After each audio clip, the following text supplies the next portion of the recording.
My lawn sweeper wasn't working as well as it used to, and I'm going to show you how I fixed it. Plus, I'm going to share some tips to help you avoid the problem in the future. Now, it doesn't matter if you have an AgriFab unit like I do, a Brinley, a Craftsman, a John Deere, they all suffer from the same problem because they're largely made by the same manufacturer. And it's really more of a design flaw than anything. Let me explain.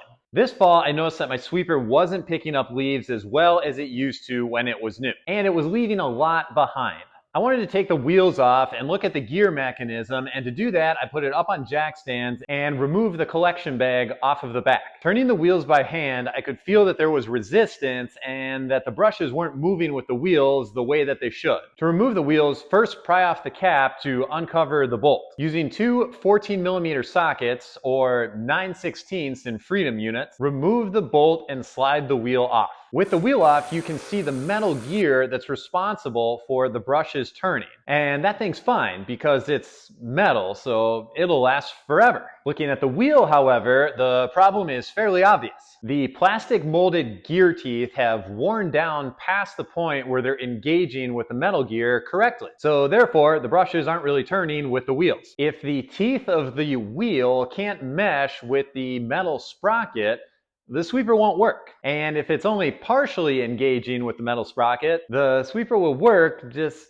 not as well. Since the wheels are made of molded plastic, the only real repair is to replace the wheels, which kind of sucks because they're expensive. I have a link to the wheels that I'm using in the video description if you need more information. Looking at the new wheel compared to the old wheel, the wear point and damage is fairly obvious. You can clearly see that all the teeth are worn down and are much duller on the used worn out wheel than they are on the brand new wheel that has much sharper defined teeth. It's disappointing that the manufacturer chooses to use a cheaper plastic alternative that is inevitably designed to fail versus a higher quality metal gear component that would literally last forever. Sliding the new wheels on is fairly straightforward. All you have to do is make sure that the gears mesh together as you're sliding it on. After they are bolted back in place, the wheels easily engage the brushes and everything is moving correctly and working the way that it should.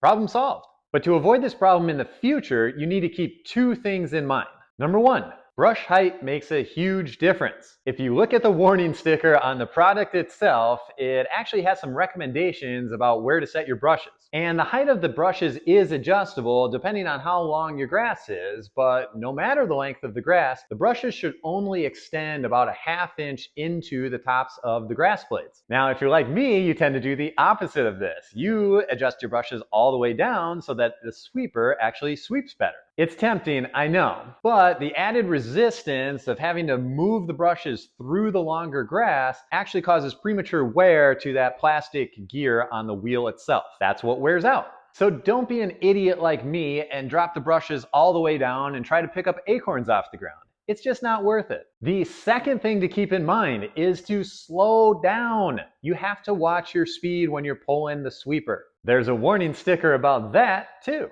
Obviously, I like to ignore those stickers and try to get the job done as quickly as possible, which means pedal down. But I shouldn't have that mindset because when you drive really fast, it creates added friction to the wheel because the wheel is also moving really fast. And when you increase that friction, you cause heat. And plastic and heat don't really work all that great together. You'll actually melt the teeth right off that gear and wreck it. If you looked closely when I had my wheel off, you can see that there's melted plastic from that wheel gear heating up. Driving too fast, overheating the gear, melting plastic, that is the fastest way to buying new wheels.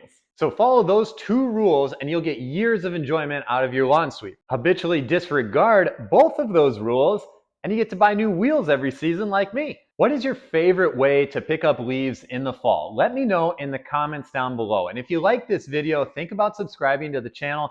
I post content like this all the time.